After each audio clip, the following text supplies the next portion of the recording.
Good evening, everybody. We're about to start, so please take your seats.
Welcome to HDDG by Peaked, an electronic music meetup for enthusiasts.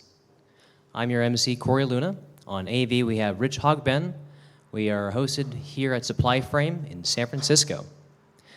At Peaked, we interview music makers of electronic music, where you can learn about their creative process, how they create their music, followed by a live performance. And we have another show coming up Wednesday next week. HDDG, number 41, is next week on the 18th. The topic is biohacking with implemented RFIDs with a live demo. Yeah. Tonight, we talk with VCV Rack creator Andrew Belt, and afterwards, after his talk, hang out for socializing and a VCV Rack music by Anti-Negative.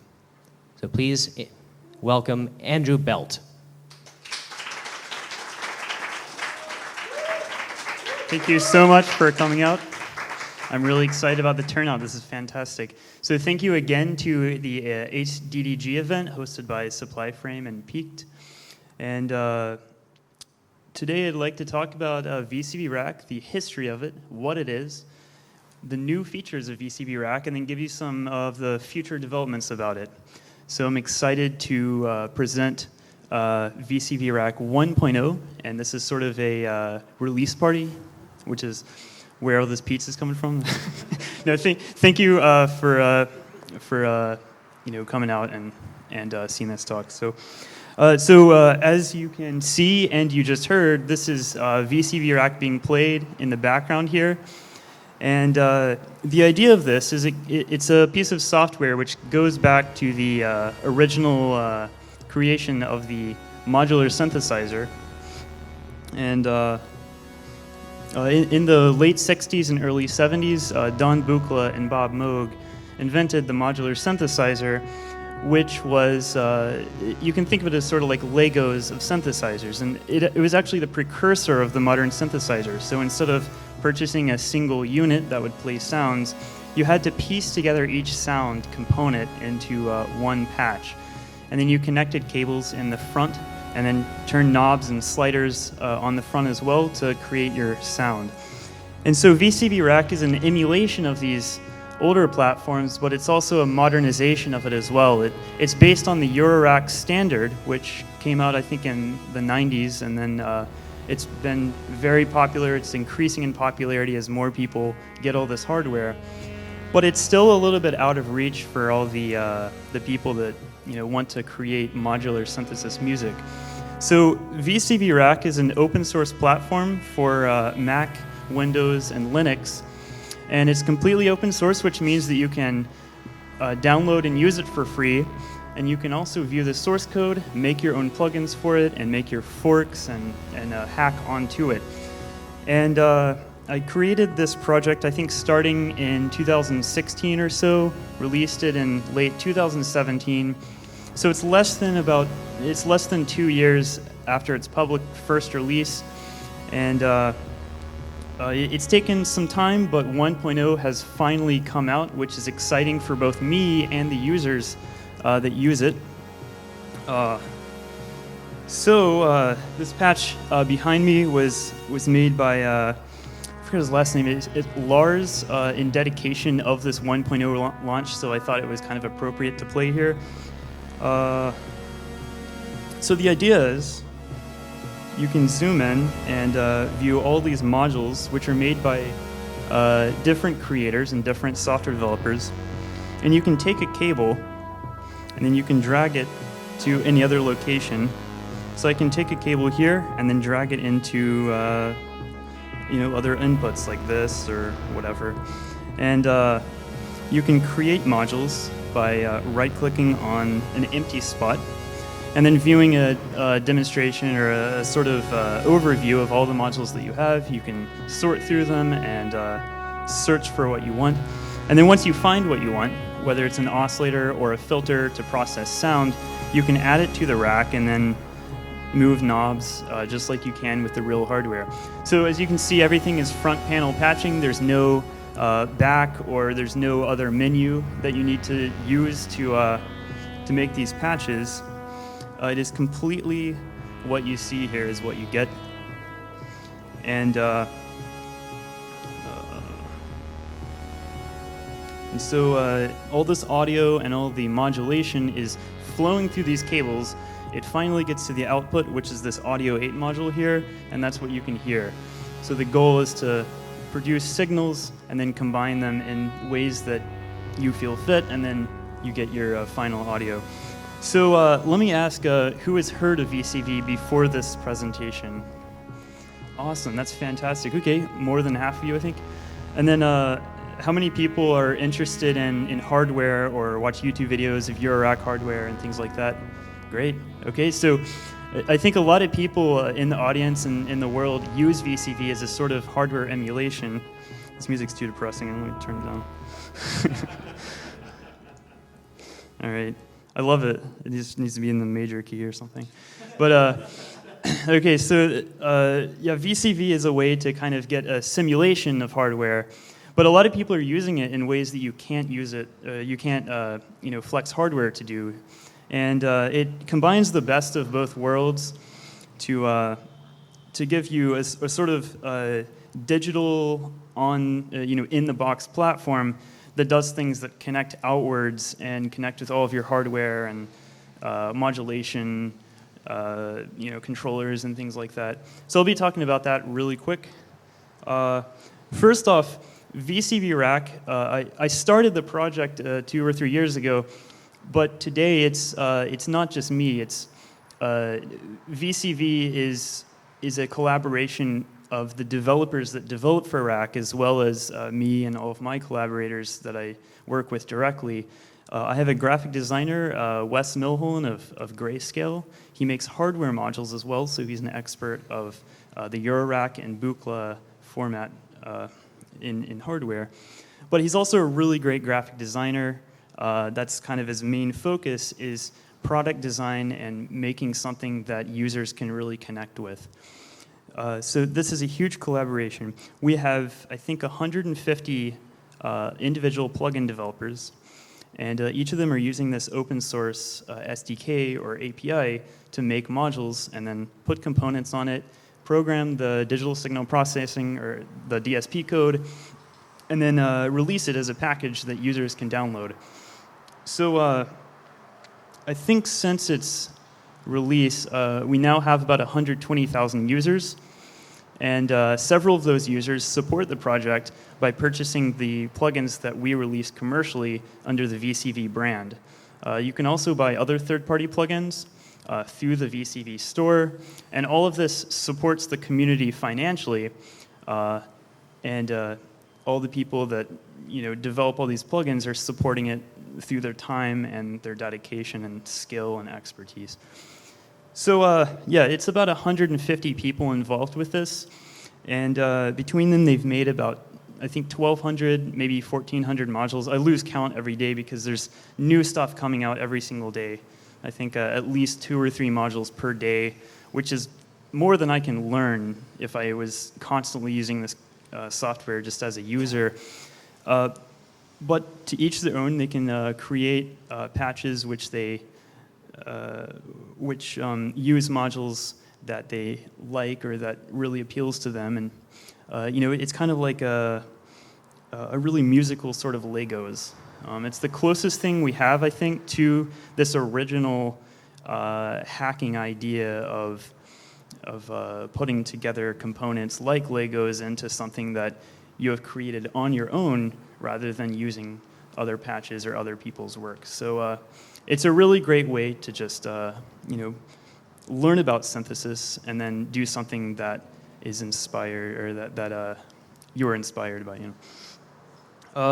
So I showed you a little peek of this first 1.0 feature. So 1.0 was the first stable release, and that was about 3 to 4 weeks ago. Since then, most of the plugin developers have ported into that new API so they can take advantage of the 1.0 features. And one of those features is that you can view all of your modules in this module browser software.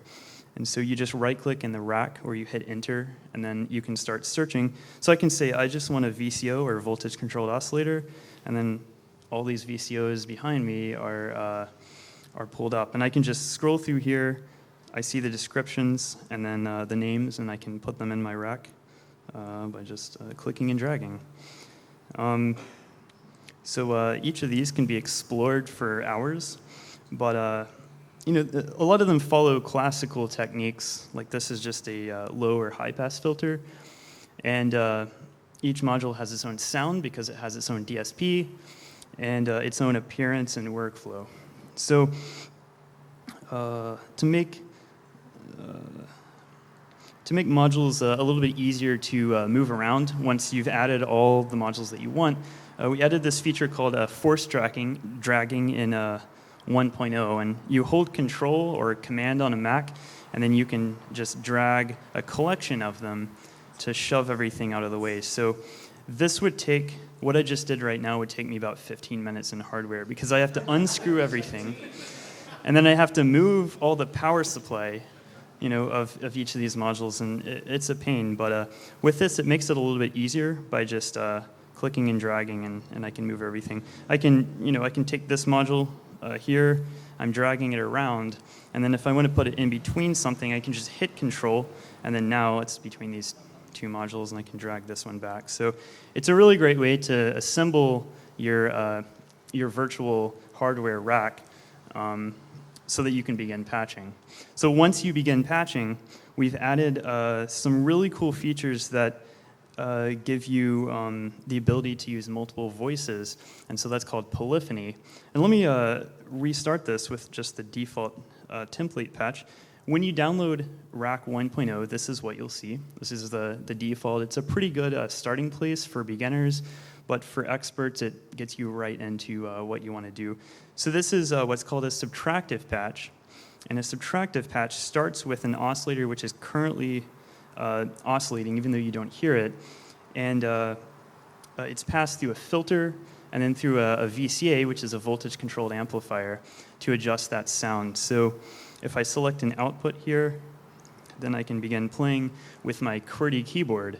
And so this MIDI to CV interface will convert the keys on my keyboard, or if I plug in a MIDI controller, it'll convert the notes that I play into this 1 volt per octave standard, which is at least 30 years old, and that's what the original synthesizers used, or most of them.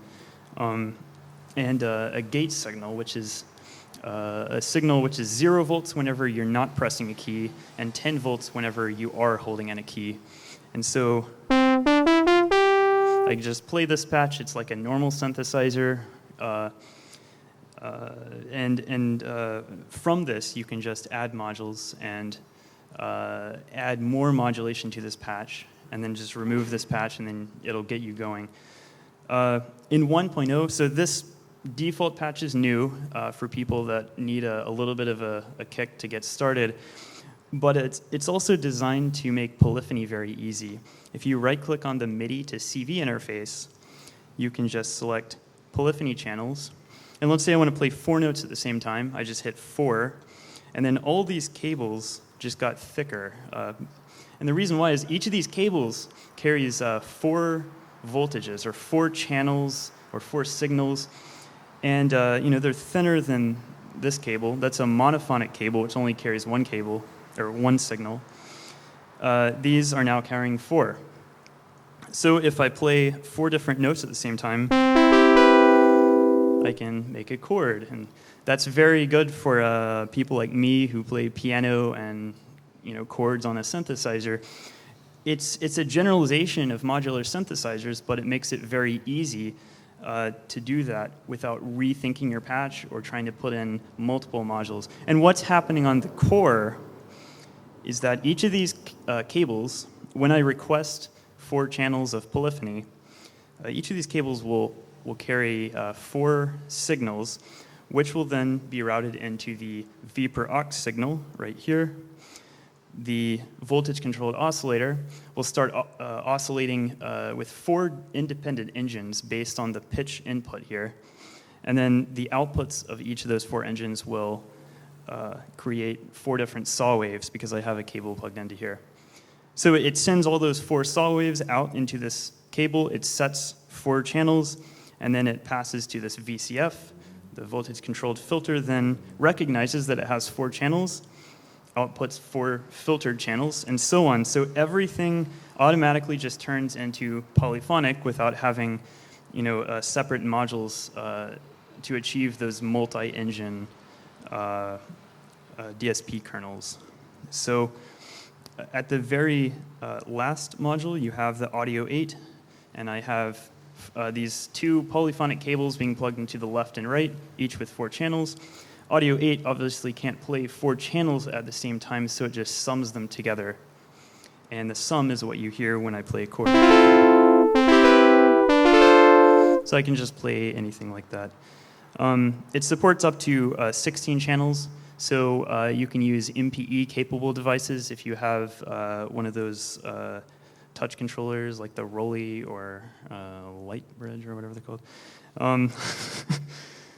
And this is, like I said, this is my favorite feature, but it's definitely not the most work. We had a lot of work in extra MIDI interfaces. So a lot of people were using MIDI controllers to control rack, either by playing a keyboard or by turning knobs, which would be converted to 0 to 10 volts in this virtual world. By the way, everything here is just voltage, and there's no difference between an audio signal and a control voltage signal or a low-frequency modulation signal. Everything is just a voltage, so the software doesn't know a difference, and because of that, you can mix the two, and you can put an audio input into the modulation input of another module, and that will give you cool effects, wave shaping, and things like that. Or you can build an FM synthesizer from scratch with just 4 oscillators. It's a really fancy way to think about synthesis, is when you start combining those concepts of the slow and the fast, or the audio rate. But anyway, we have, I think, 4 new modules which are MIDI-based. The first one is CV MIDI. And let me bring this over here. So we have the MIDI to CV interface below here, and that converts a MIDI signal like my computer keyboard, which is just playing MIDI notes, into the control voltage, gate, and 1V per aux signal. This does the opposite. It takes 1V per aux signals, or pitch signals, and gate signals, and then we'll convert that to MIDI notes. So you can control your desktop synthesizer or your Juno or whatever using the VCV sequencers, which have really grown in power since its release. We also have the CV, let's see, that's what we just did. The CV to CC module is the opposite of the old MIDI to CC. And what this does is you can insert a voltage from rack, like an LFO with a sine wave going up and down. and I can create a MIDI CC command and send it off to a controller to maybe control a hardware's filter cutoff or something. So I can use VCV back and forth between hardware and software, or the virtual version here. And that's really powerful when you start using this as a partial replacement to Eurorack. If anyone has Eurorack modules, you can buy modules which have MIDI to CC or MIDI to CV and vice versa, so you can go back and forth and so on with these 3 new modules. The last one is just CV gate. If you have a drum machine with up to like 16 notes, you can sequence all those with other modules in the virtual world. And a lot of people are doing that to drive their drum hardware using VCV because, again, the sequencers are very powerful now with this, and it would take thousands of dollars to compete with the software with hardware. So a lot of people are realizing that and using the software with their hardware and having fun combining the two. And then finally, this is sort of a different feature. It's not a MIDI output module. It's a MIDI mapping module, and what this does is if I had a MIDI controller with a board of knobs, I can actually, add it here. I can click this button, and it says mapping, so it's ready to begin mapping a knob in the virtual world. I can then go down and say, I want to control this VCF, and if you notice, a yellow dot just appeared here, and that means that it's mapped to that MIDI controller. I can right-click here, and it says MIDI map is now assigned to this. I can unmap it by right-clicking.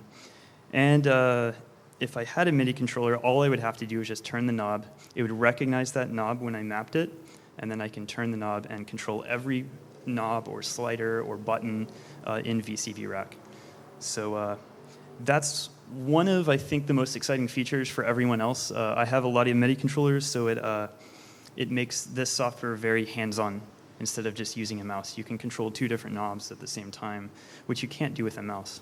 Can you assign one MIDI controller knob to more than one controller? Yes, you can. Yeah, if you have a MIDI controller with just one knob on it, you can actually control all of the knobs at once.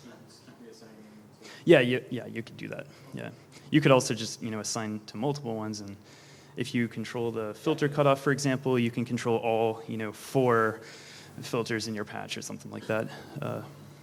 But yeah, you can reassign this mapping that I just created. You can delete it just by right-clicking and then reassign it. Another cool feature is you can actually right-click, go to preset, which is probably too small to see, but you can just save the preset per module, and that will be saved to a file. You can load it back into Rack or copy and paste it between 2 patches, for example. And I can reuse the MIDI mapping that I just created. If I have a patch that I commonly set up, or if I've set up an arrangement of modules, I can just load in the MIDI map patch that I created, and your controller will automatically recognize that and map based on your preset patch here. So there are a lot more hidden features with VCV 1.0 just by right-clicking on panels. A lot of modules have hidden features. Sometimes in hardware, there are multi-state engines where you can press a button to scroll through a certain menu. It makes it very easy to port that over to software by just adding a context menu option. So for example, Mutable Instruments Elements is available in VCV Rack, and it has 3 alternative modes. I can just select each of these alternative modes with a menu, and just like many other modules, this will change its internal state to change the sound by giving the same panel interface and all the ports. It just changes the sound or the engine or the method that you're using. So there are many ways to control modules, and that makes it a lot easier. Not this in particular, although I'm not sure if someone has ported mutable elements as a fork of this, but you can find alternative modes in other plugins. And this would be one of the 1,200 plugins. I'm sure someone has made something else, but you can't in this. The Audible Instruments fork is the fork that we created for the Mutable Instruments hardware, and it's a direct firmware port, so you can listen to the firmware. It sounds the same as the software. But no, there's no way to do that with our built-in system, but I'm sure someone's done it, and if not, it might be pretty easy to do just by adding like a port or another button or something. For example, actually, we have braids. You can right-click here and enable meta mode, and that enables this frequency modulation to actually control the multi-state mode here. So this has, I think, like 46 different models for synthesis. So there are ways to do that. So let's see. Like I said, there are 150 developers. I think between them, they've made 170 plugins. One plugin can contain multiple modules. So when you download a plugin, you get everything by one creator, and they usually kind of match in functionality or appearance. So you can use the VCV Rack website to add all these plugins to your VCV account, and it will automatically be synchronized into your VCV Rack installation. And anyone that's used VCV has probably done this before, because I think by default it includes, the base download includes maybe 25 modules or so. So to really expand what you do, you can register for an account and just click on the free ones if you want, or you can buy them. And this is what it looks like. You'd have this plugin library, and as I scroll down, I can see all the plugins anyone has created. If it has source code, if it's on GitHub or GitLab or something, you can just click source to see that. Or if it has a website, you can click on that. But yeah, the basic idea is you just click free, you go back into Rack, you synchronize your plugin, and then you can now see that in that module browser. So I think I have like 946 installed, so that's that's all the red ones that you see here and all the ones that I've purchased here. I'm not an expert at all the modules. If you ask the VCV community, they'll know exactly what clock generators to use and clock multipliers and things like that. I'm not a huge expert. I just download them, use them just in my own leisure, but some people are experts at this. So of the, I think, 120,000 users, you can find probably 20,000 of them on Facebook and then maybe 5,000 on Twitter. So they're big communities. We also have a community forum at community.vcvrack.com, which is just VCV Rack stuff, so you can get really specific into the modules and the development of Rack. Also, I do have all the commercial ones, so if anyone just like really wants to come up and demo one of the commercial ones, you can do that if you want. Let's see. So that's the VCV library. We have a couple maintainers for this library to take all this software that people are developing and combine it into this one centralized database so that people can just look and search for a clock generator, things like that. We will later overhaul the library where you can see screenshots of modules before downloading or purchasing them, and see YouTube demos on one page. So we'll have a one-page system per module or per plugin, and then you can search for LFO. You'll pull up sort of like Modular Grid if you're ever into hardware. It'll be the same thing, just a different UI. So you can search, for LFOs. You get probably 300 LFOs. You click on the one that you're interested in, and then just click Add, and then synchronize, and you can get that one LFO in your account. It's a really low bar way to satisfy that gear addiction syndrome that probably most of you guys have. It's very fast to do that. So I think there are several features in VCV 1.0 that I could go over. Like I can right-click and then set a certain value, like 0.1, or if I want to set the frequency of an oscillator, I can just type in 440, and it would be set instantly. In the old version, you could just move things, and with your ear you could tell that the pitch is being changed, but that's kind of difficult. So now you can type in your exact frequency or your exact cutoff frequency. exact milliseconds for your attack and things like that. It's just all these necessary features that people kind of expect when they download this software. We've added that into 1.0. But yeah, okay, so I'm going to stop here with the 1.0 features and discuss the future of VCV and some of the plugins that will be added. So why do we need more plugins when we already have 1,200? Well, it's fun. A lot of people already have those 1,200, so they want 1,200 more. But also, we're having a lot of Eurorack manufacturers interested in this platform, and what they want to do is take their hardware that they've worked really hard and developed on, and we want to port that into VCV for demoing or for just using and learning how certain modules work, and then buying them in hardware and so on. So companies are interested in giving us their firmware, and either free, open source, or commercial plugins will be released which feature all those Eurorack modules, or Buchla format clones, or other synthesizer-ish things. We'd like to port those into VCV.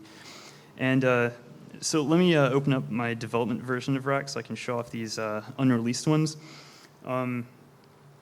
So let's see if I can do this really quick. So this is in C++. It uses probably 20-some open source libraries, but the graphics is rendered with OpenGL.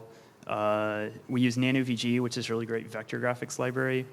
And also, if anyone's interested in open source software, I think we'll start offering some little micro grants to add features to all these open source packages, which would benefit VCV, but it also benefit any other software that uses that. So if you follow the VCV community and the Twitter, maybe later this year we'll offer that, and we can take applications and start funding people. We'd love to start doing that. It helps everyone, and it's kind of the good thing to do to give back to these things that we've been using for the past 2 years. So this is this plugin is part of the new Grayscale package. If anyone's really deep into VCV, you might have noticed that Grayscale is not available for 1.0 yet. That's because we're reworking some of the firmware and getting everything synchronized exactly with the hardware, and then we'll release 1.0. But we also want to include in that release 4 new modules, or I guess you could say 2 new modules with 3 variants of each of those. So Grayscale is a company in the West where you can buy Eurorack and Buchla format modules. And this is also my graphic designer for a lot of the other modules that we release for VCV. So you can go out and buy these for, I think this large one is like $450 or something, and the smaller ones get a little bit cheaper. But you can now try this out before you buy, or you can just try it out and use it and learn it and have fun with it. If you're familiar with the Turing machine, it's a fancy module by Tom Whitwell of Music Thing Modular, and it generates these slowly evolving genomes, which is what he calls them, which create sort of like a gate signal in a measure or 2 measure time, and you can change this gate signal by sending modulation or other things into the module. This is an expansion of that, and I don't have a patch which demonstrates that, and we're actually not done with the software. You should be able to see this released as a free package probably a month from now. But yeah, here it is, permutation. We have got 3 variants depending on how much modulation you need or how many gate outputs you need. And then we also have a voltage expander. Oop, I think that's my fault. Hold on. There we go. Oh, that was the fastest recovery I've ever had with that. Okay, well, Mike. Okay, just let me know if it shuts down. Okay, so this is a variant, and it also demonstrates another really cool feature about 1.0, and that is expander modules. So what I can do is take this module, I can drag it around. If I put it to the right of another module, then it will connect to that module and start making, it basically uses the mother module as its brain, And it offers expanded ports and controls for the original module if you want to add more functionality after creating your patch. So how this works in real life or in hardware is you would take a bus cable in the back and connect them together. And usually you put them right next to each other. You can plug in a port into one. It would affect the output of another. And it's a way for modules to communicate back and forth in a patch without cables. So right now it's just taking the gates from this permutation module. And when I detach it, it turns off because it loses its brain, essentially. It works with all the permutation versions. This larger one is sending gates and so on. And so I haven't seen too many modules take advantage of this expander feature, but as soon as we launch this and a few other modules that do, I think we'd start seeing mixers where you can combine multiple mixers together and they'll mix into a final master output or something. I think it's a really nice feature that still kind of simulates the Eurorack hardware because you can find many expanders for Eurorack. But it just makes things easier for you so you don't have to patch multiple times. So that's Grayscale, again, about 1 month from now or so. I release things at the speed of Eurorack, if you can't tell, and that means, like 3 months later than what I say, so take that with a grain of salt. But this one, okay, if it doesn't go out on me again. This is another new module, and some of you might be familiar with this. Voltage block by Moleco. We have Variegate 8+, Variegate 4+, and then we have 11 more modules from Moleco that we're going to include in this plugin. So this will be commercially available probably 4 months from now. These are just the non-functional panels. All the LEDs are just lit up right now. But it'll also have the expander features, so I can just shove them next to each other, and then it'll synchronize, and so you can control your song with one of these modules, and then it'll control the other module as an expander. So we'll also have other modules like the quad LFO and quad envelope generator, and all these things that you can buy in hardware, and you can then buy them as VCV Rack versions. So we're excited to offer this as our next full-blown Eurorack manufacturer. We'll be adding more of them in the future, but this is the one that will probably come first. Grayscale has already been released above here, but these are the 4 new modules that are coming out. And then one last one. Some people are familiar with this brand, but we have 2 new modules. This is Burst and Muck Slicer. And these modules are very bizarre. I haven't really seen something have this this sort of modulatable front panel. But Burst is based on the concept where if you take a trigger, then it'll generate just a burst of many more triggers. So you can set the number of triggers you want to burst whenever receiving an input. I think it also it self-clocks, so if you don't have a clock generator in here, it'll just generate bursts at random. For example, there are many things you can do with modular, but the idea that came to me when I first started working on this is in like the old 808 and 909 drum machines, you could actually stack up multiple clap sounds or multiple snare sounds to make a thicker percussive hit. And so you can do that with burst. You can say, I want 4 hits all within 10 milliseconds of each other, and then you can clap them together using just 1 hit from a sequencer, for example. There's a level of randomness, and it has a probability button, and then a timing and distribution. You can have more of those burst triggers at the beginning and more of them at the end, and so on. So it's a really cool way to just create lots of triggers, which can be used to create lots of sounds or envelopes or things like that. Muck Slicer is just a really fully functioned sequential switch. And so there are 2 versions of the Muck Slicer. In hardware, there's only 1, but in VCV, you have 2 where you have 1 input and then 8 outputs, or as many as you want, up to 8. And then the other, you have 8 inputs and then 1 output. So you can switch between each of these inputs or outputs. just like a sequential switch, but you can also change the level of them. And if let's see, all these ports are normalized to 10 volts, which basically means that you get the full signal if you don't plug in anything. So I can use this as a sequencer just by creating sounds like this. And so I have this running in an 8-step mode, and you can use this to replace your sequencer, but also add some sequential sequencer concepts in as well. If you want to put a LFO into one of these channels, you'll have a full step, and then you'll have an LFO step, which will be varying over time, and then you have another full step, for example. So really neat way to feature all of these concepts all in one together. Is it cutting out behind me? Okay, awesome.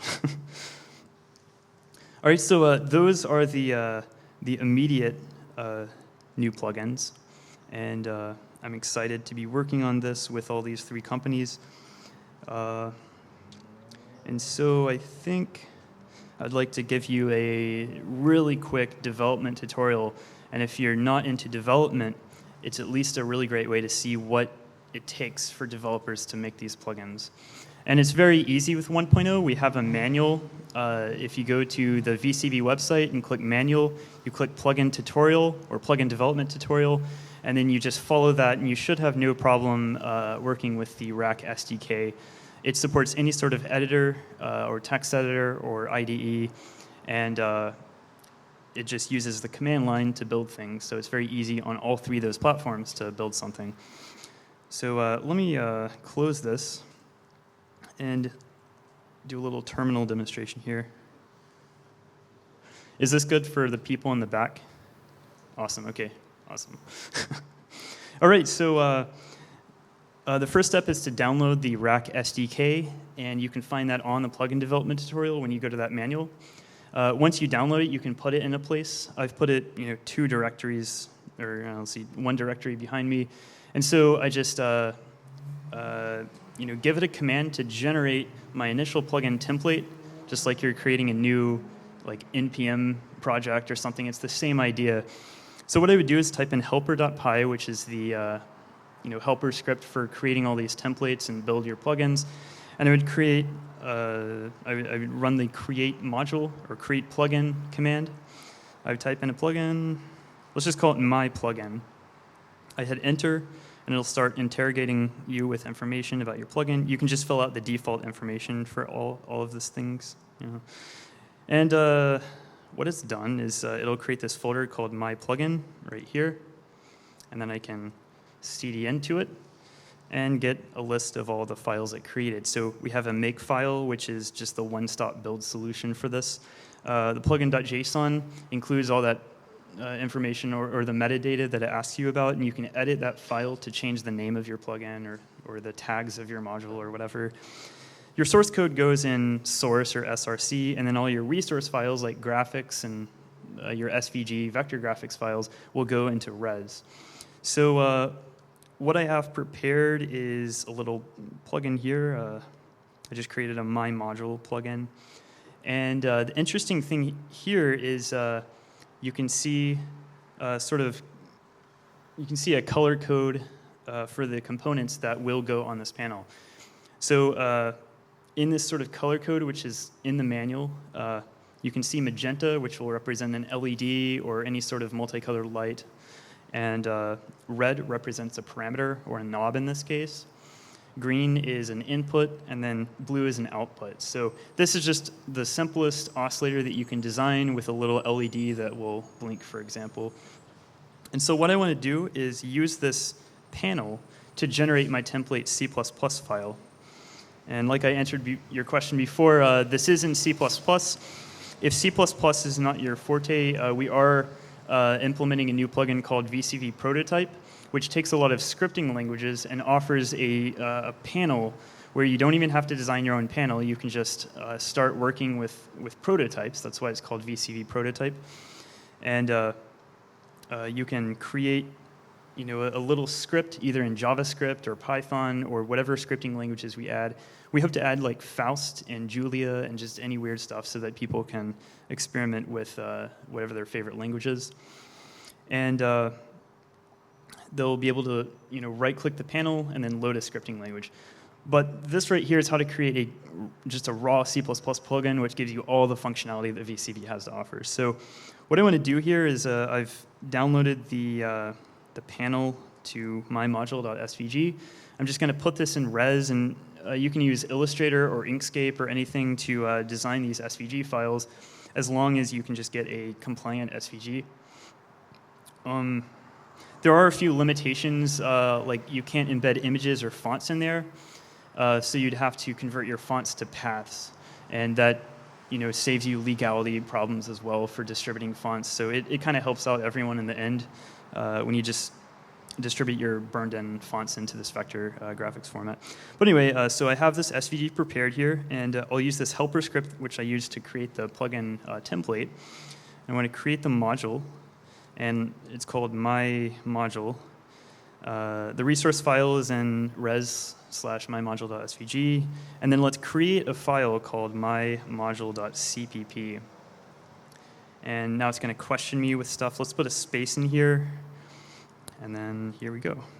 So it's created the mymodule file, and when we created our plugin, it created just a template plugin.cpp and plugin.hpp file.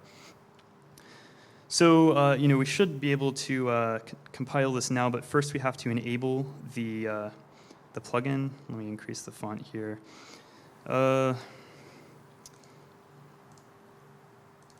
So here's my HPP file. All this does is just tell it tells Rack using its API that your module exists. So we just add this module pointer thing, and then we have the plugin.cpp, and this is when it actually adds that to the module in the init function, which is called whenever your plugin boots up. So in this mymodule file, there are really two classes that you have to deal with. The first is your module, and this is what actually implements the DSP and all the audio code or all the gate and trigger logic. It'll generate all these parameters, inputs, outputs, and lights, which were on the panel. So it recognized that we had one of each.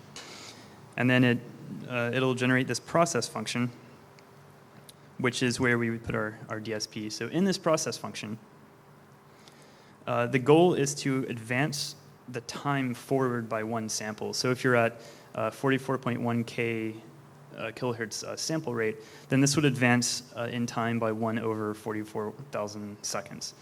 And so I can, implement my output by just saying outputs and sine output, set voltage, and then just do like sine of the phase or something like that. But I'm just going to leave this out. I'll leave this as an exercise for the reader. But if you don't want to do that, it's on the manual. It tells you how to do all this stuff. And then the second class, we have a module widget, which defines all of your widgets that you would place on the module or all the components. And so this is where we'd actually put the screws, for example. It generated 4 screws so that it doesn't fall out of the rack. And then we have the pitch parameter. We have your input, output, and it generated a red light. So now we should be able to compile since we just enabled this module. It is I autosave because I make that mistake too often.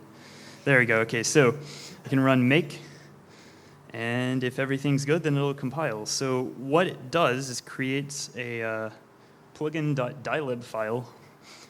And since I'm on Mac, it's a Mac-specific binary. We have build systems where you can just give us the source and it'll build all 3 platforms. But if you just want to try this out on your computer, you can build it right now on your Mac.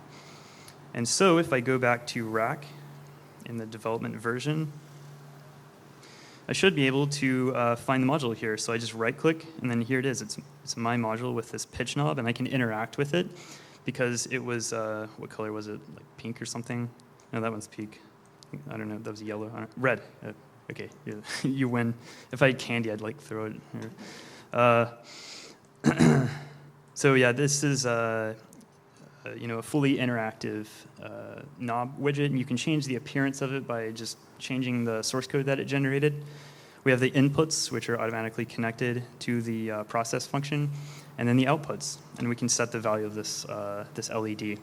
So that's all it is. In real life, you'd want to go back into your Illustrator or Inkscape and then delete all the components or just hide the components layer, because now, I can see this pink thing. That's just a colored code so that you can know where to place the things, which are automatically generated. But after everything's in place and you're certain that it looks good, you can just delete all those and then you'll have a fully functional panel. So Illustrator and Inkscape are really great tools for taking the CAD files that Eurorack manufacturers give me or other people. So if you already have a panel that you're sending off to be printed, you can actually just import that into Rack, and that's why it's very easy for these Eurorack modules to be ported into software. It's also C++, so it will automatically compile C or C++ firmware. All it needs to do is just port from whatever platform it is into your desktop x86 64 platform. So it makes the realism of Eurorack, and it makes accessing the realism very easy for plugin developers, and that's why we kind of designed it the way we did. But that's it for the plugin development tutorial. Again, there's more information on the website. I also offer a DSP manual, which is probably 10-ish pages about how you can learn DSP from really no mathematics experience. And if you want to learn how an oscillator works or how a filter works, it'll get to that point. And it's very specific to modular synthesizers, so it's good for people developing VCV Rack plugins to learn about it. There are also dozens of resources on the top of the page that you can download or read if you want to learn more about it beyond that initial manual. I guess that's about it for the 1.0, the future developments, and then the plugin development tutorial. But let me just finish out with one more patch. Let's see if this will work. This is the...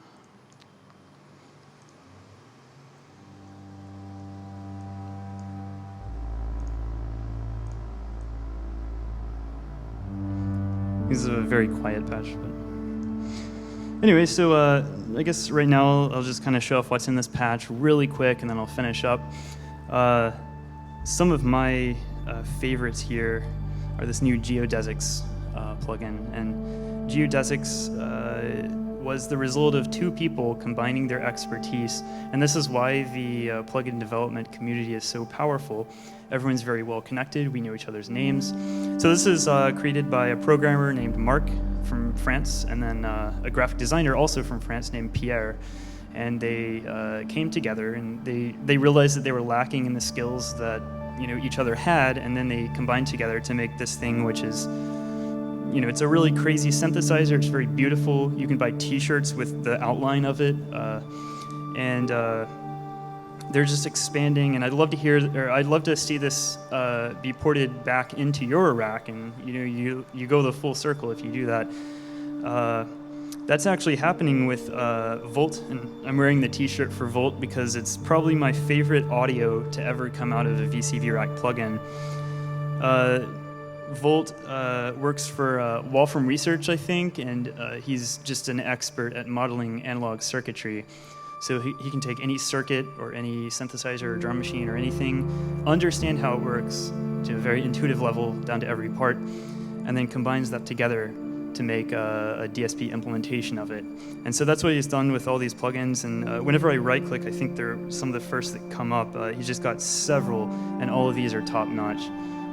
They're emulations of very vintage synthesizers and very modern ones. They're just the hands-down best sound you can ever get out of this stuff, if you're really into just the sound of filters and the sound of oscillators.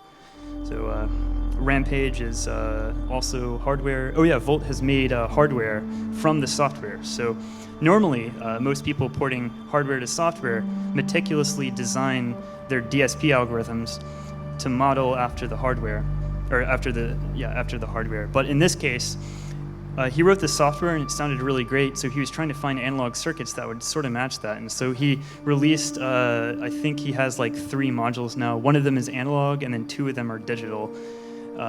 with computers in the back or like little STM32 chips. Yeah, they started from VCV, and now you can actually buy them for your Eurorack synthesizer. Bafako is another one of my favorites. I've got probably 10 modules out so far. Rampage is based on the Surge like dual universal slope generator, and it just does everything. It's like your central computer for your patch, and you could just spend hours learning what each of these are, and it's easier than it seems, because when you look at someone else's patch, you have no idea how they got to this point. But if you mess with it yourself, that's the idea. You get to learn everything, and then you say, oh, I think this should go into this input, and it's just pretty straightforward from there. So that summarizes my talk. Thank you so much for coming out.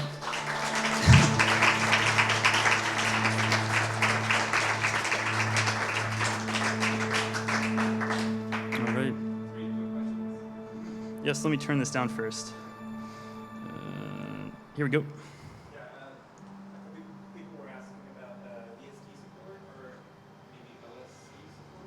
Yes, so let me talk about VST really quick. There are two things you could mean with VST support. The first we've already done using the VCV host.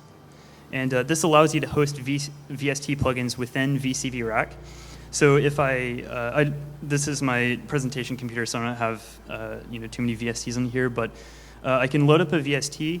I can click a knob to map it to one of these ports, and then I just click learn, and I can modulate it with LFOs or something. So you can automate all of your ports to move with modulation and envelopes and things like that. And so this supports almost every VST2 plugin out there, including instruments and effects. And the effect plugin, which is here, is a stereo, so you can process your stereo channels and throw in reverbs that are like industry standard and use it here. And then we also just released an extra large version of it for, you can use this for ambisonics if you like mixing multiple channels and things like that. But also, I use Native Instruments Contact. You can load that in here, and then you can have 8 outputs or 4 stereo outputs. So the other possible meaning of that question would be, can I use VCV Rack itself as a VST plugin? This is something we plan to do later this year or early next year. So around December or January, we'll release Rack 2.0, and then a couple weeks after that, we'll release a VST plugin. The VST version of Rack will be commercial, but the standalone version will always be open source, GPL licensed by us.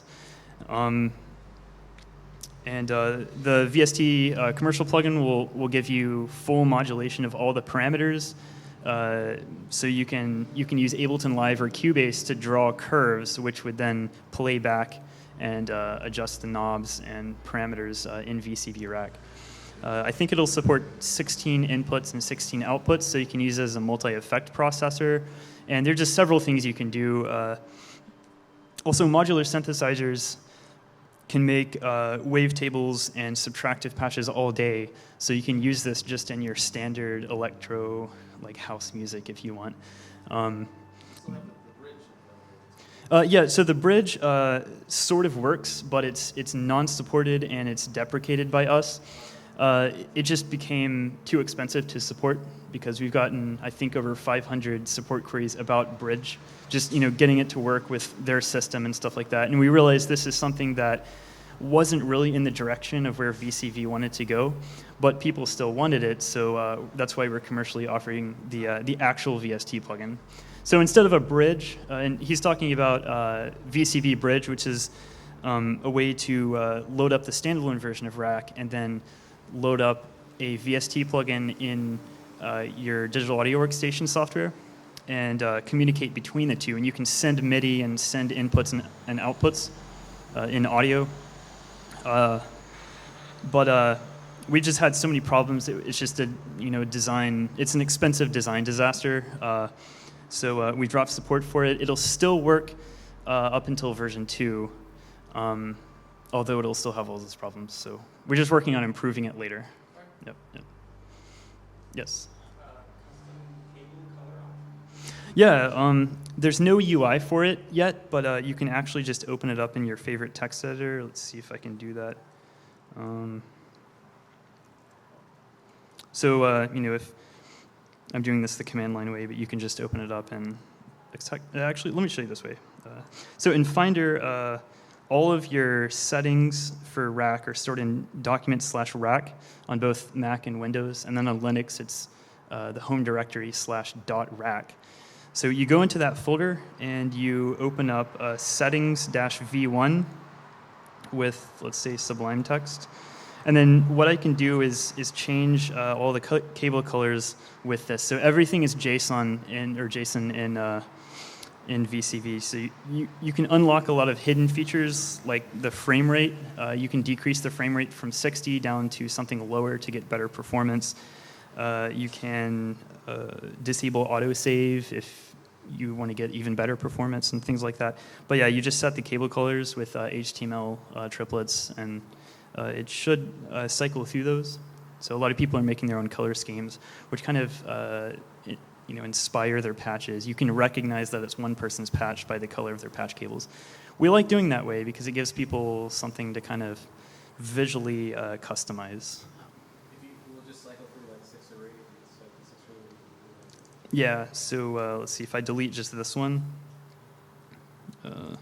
it'll just cycle through one of them.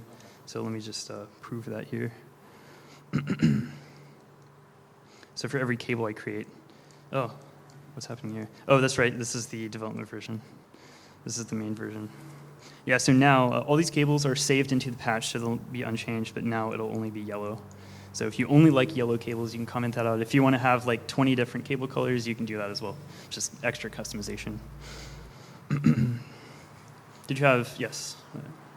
So you can patch anything into anything in Euro, but do you distinguish internally between like audio rate and No, not at all. And here's one of the powers of not being able to distinguish. You can create a patch. By the way, if you want to wipe out your entire patch, it's just like a first-person shooter. You just click and aim and hold delete, so you can delete everything. But it also has undo. That's another thing that a lot of people were asking about, and then redo. So yeah, if I have 2 VCOs, well, let's say if I have just one VCO, oh, that's going to be loud. Let's turn that down. Okay, so here's just one sine wave. What I can do is modulate the frequency with an LFO by just plugging into the FM input, and then it'll modulate based on this frequency. And in very tiny font on my computer, because the projector changed my resolution, it says 12 hertz. But what I can do is actually just plug it into another another VCO, and I can get out.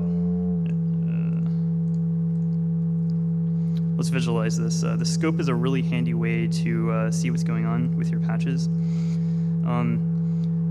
So we can sort of wave shape things with FM synthesis.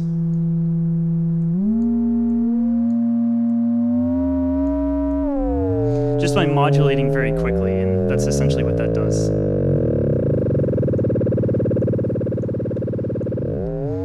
So this is sort of the innovation of the late 70s, early 80s is FM synthesis, and you can do that with just 2 oscillators here. So it's really cool when you combine that concept of audio and control voltage and just say they're the same thing. You can use an audio rate signal into any CV input with varying results. Sometimes they sound good with FM synthesis. Sometimes it just kind of destroys the sound, but sometimes you want that. Yep, exactly. In your code, you just have a single voltage at a given time, and you just advance by steps. You can also buffer if you like that, but that's up to the plugin developer. There's instructions for doing all that on the forums. Yeah.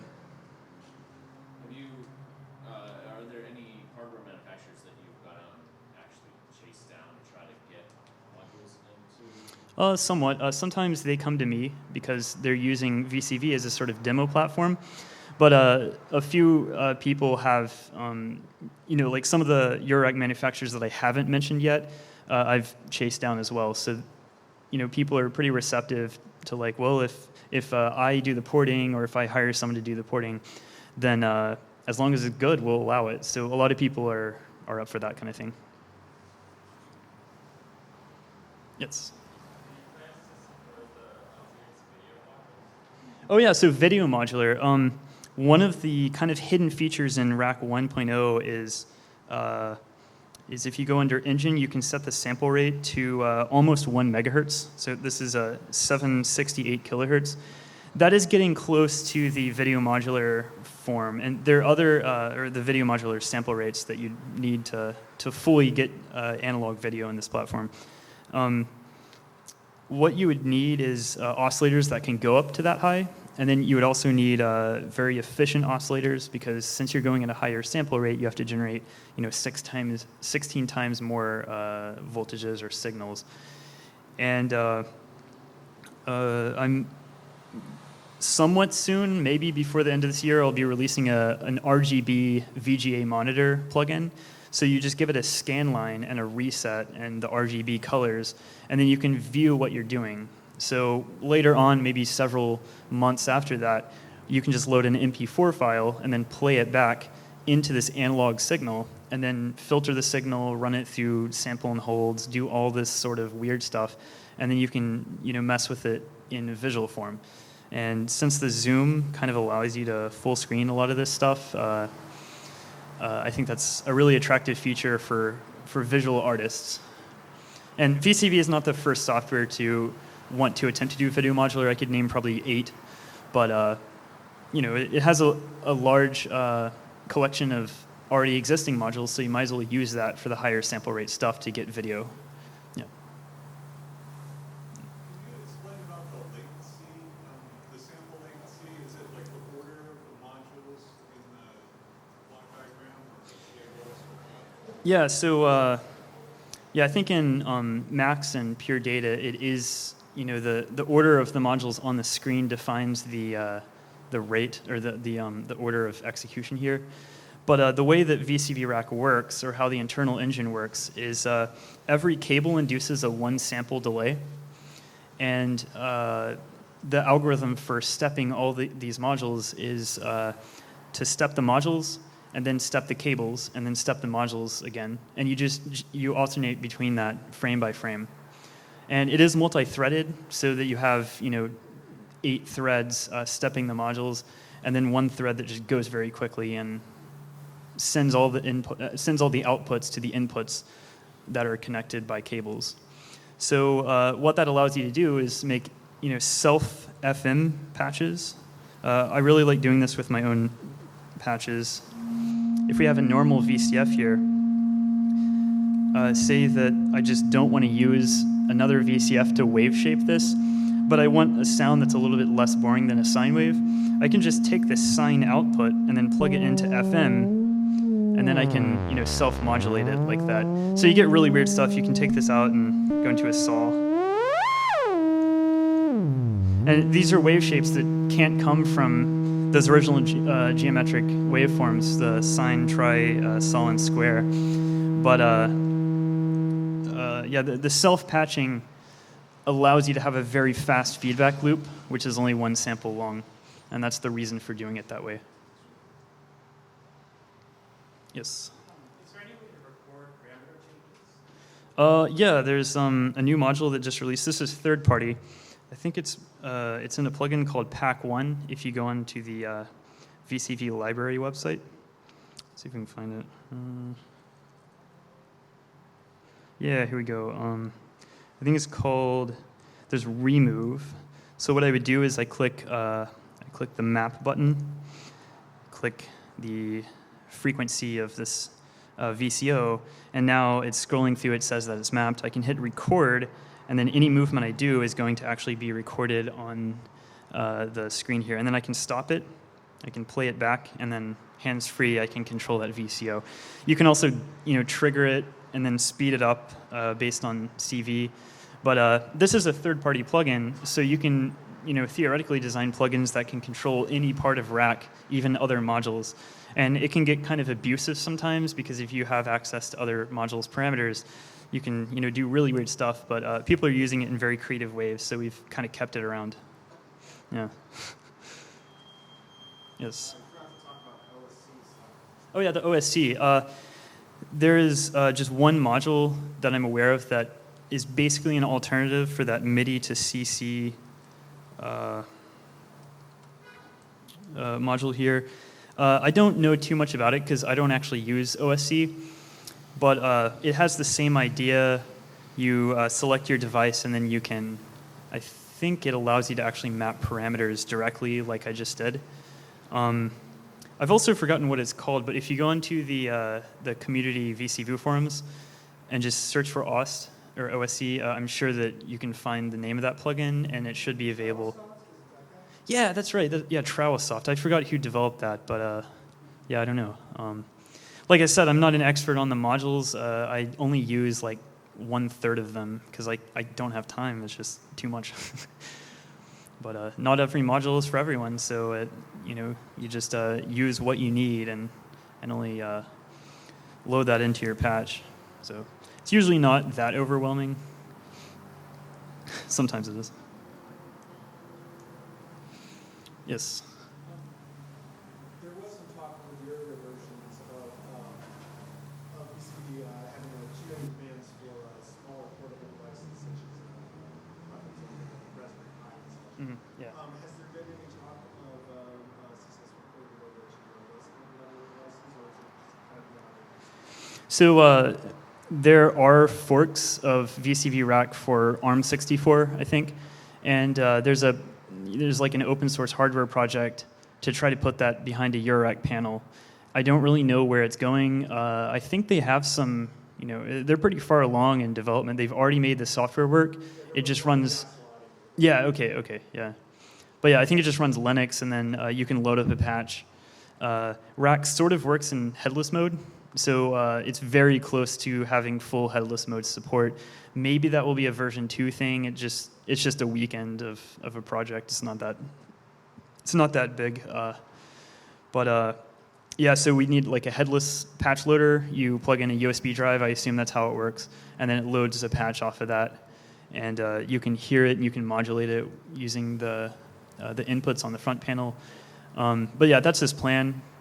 I haven't really talked to him about it, but he seems like he's going along pretty fast. So it might be a few months, and you can just buy a hardware version of VCV Rack. That would be kind of cool.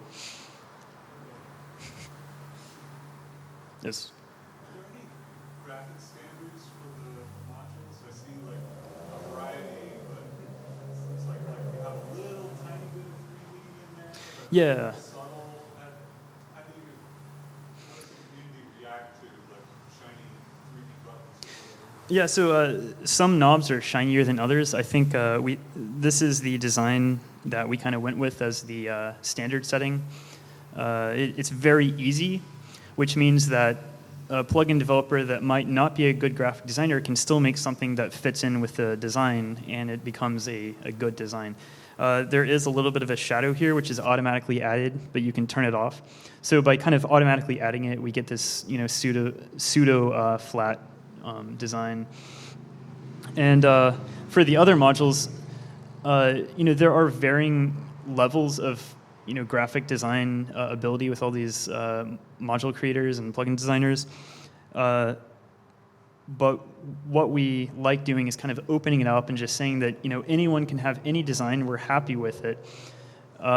If we try to lock it down and actually restrict them or give them stringent requirements, then it starts kind of removing their creativity. And we found in the past that if we try doing that, then the designs end up looking worse.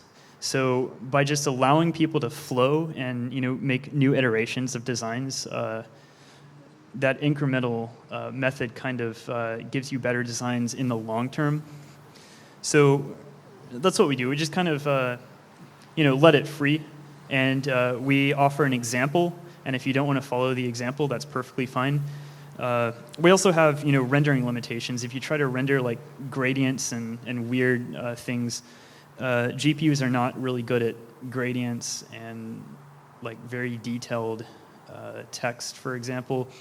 So It's also kind of a technical reason that we have this flat design as well. It makes the UI fast, or it'll get faster with improvements on Nano VG. But yeah, if we open up the design standards and just let it free, then in my opinion, they get better over time, especially if things are open source and you can donate designs to it. Yeah. Are those, like a lot of the interactive graphics that are going on, are those also all vector? Yeah, they're vector. They're not SVG, obviously, because they're dynamic. But for example, I sell a plugin called Parametra, and with this, it's just your standard 8-band EQ, and I can modulate things with it. It's calculating this filter response in real time, and then it renders all these lines. So using the Nano VG API, you can just tell it, I want a line that looks like this. And that's what my SVG renderer does as well. It takes an SVG file, it sends commands to the Nano SVG renderer, and then it just renders your panel. And then since SVGs are static, it caches that into a frame buffer. So there are optimizations all over the place for that. But yeah, for the dynamic stuff, I mean, you can, let's see, if I duplicate this cable, I can actually see the filter response here in the background. It might be a little bit hard to see. But I can also modulate the, let's see, do I have an LFO over here? I can modulate the filter frequency. So let's see, let's take number 8. And yeah, as you can see, it's changing here based on that LFO. And you can modulate this at audio rate, and it'll still render that at 60 frames per second. So everything's really dynamic. Yes? So how do you synchronize? Oh, yeah, well, You have 8 threads. yeah, actually, I have 2 threads running for the audio right now. Because this is a 2014 laptop, it only has like 2 cores. But yeah, there's just one main graphics threads, and then however many audio threads you want.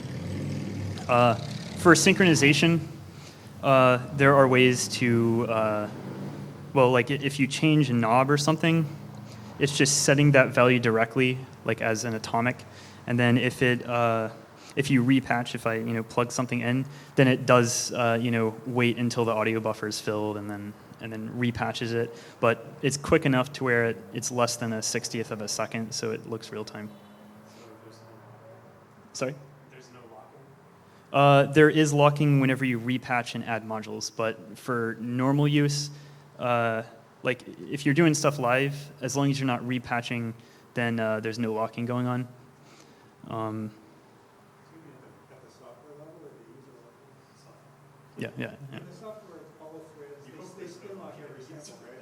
Yes, yeah. They're spin locks. They wait for each sample to come on, and they'll fire off a new one sample. Yep, you got it. You've probably read the source or something. Yes.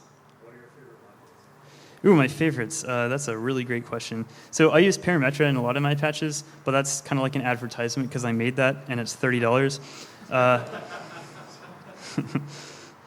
But yeah, like I love all the Volt modules. I think it's called.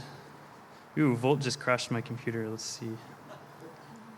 Oh, I'm running the development version for this. Let's see. Sorry? You have the yellow cables still. Oh, yeah, that's right. Yeah. There he goes. I don't know why it takes so long for that dialog box to pop up. It's just one stack trace. I don't know. Well, yeah, here it is. It's called Ferox, and it is a CMOS filter. As far as I know, I think this is the first model of the WASP filter of the late 70s. I've never seen a synthesizer that uses the WASP filter topology, but it sounds amazing. I can demo it. Demoing filters on a PA system is not the most entertaining, but I just really like it. Let's see.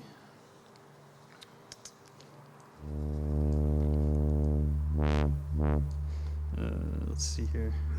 Yeah, so it's very dirty. And that's like what a wasp sounds like. I've used the original synthesizers. If you increase the drive, it gets even crazier. But you can see that scope here going crazy. It's just a really smooth model. I just love that filter. Like I said, all the Volt modules are just top notch. If you want to be like a synthesizer audiophile or something, then just use the Volt ones because they're just amazing. They're indistinguishable from what they're emulating, and then if you modulate it, you can get better results than the hardware, I think. Other modules, I really like the Geodesics. They're just crazy. This is like it's like a multi-sequencer. You can have multiple, time signatures between two different things. It's crazy. And then here's kind of another advertisement. Scalar is pretty good. So Scalar takes a pitch CV and then it quantizes it to either a 12-tone scale, or you can load up 17-tone scales or 6-tone scales. And then you can adjust them, and you can add warping and a little bit of randomization, and you can get some really vintage-sounding chords and mono sequences out of this. Yes. If I had Eurorack gear and I had some oscillators and I wanted to, using like a ES8 or something, have it loop back, is there a module which does tuning? Yeah. So if you have the ES8, Expert Sleepers has launched some modules for VCV, and this is it's kind of based on his Silent Way modules. You can use this with an Audio 8 module below. You would just select your ES8 here, and then just plug in the pitch output, and you hit start. It'll play sine waves and tune it, and then you can go through this, and it'll be calibrated and everything. Does that answer your question? Okay. Yeah, so he has two plugins. One of them is free, and then one of them is like $10. I don't know what the calibration module is, but $10 is pretty cheap if you've already bought the ES8 or something. There's a free one as well. Oh, okay, yeah, cool. I actually don't have an ES8. I just go over to my friend's house, and he has one, and I test it. But it works fine. Some people get a little bit confused because I think by default it's not calibrated, and people assume that if you just plug in a pitch, then you'll get out exactly down to the millivolt, but you can't have that. Maybe someday someone will release a fully calibrated or auto-calibrating module or something, but yeah. Okay, I think we're good with questions. Thank you so much. I love lots of questions. That's fantastic. And thank you for coming out. If there's more pizza, they probably want you to eat it all because they're not going to take it home. So, okay, thank you so much.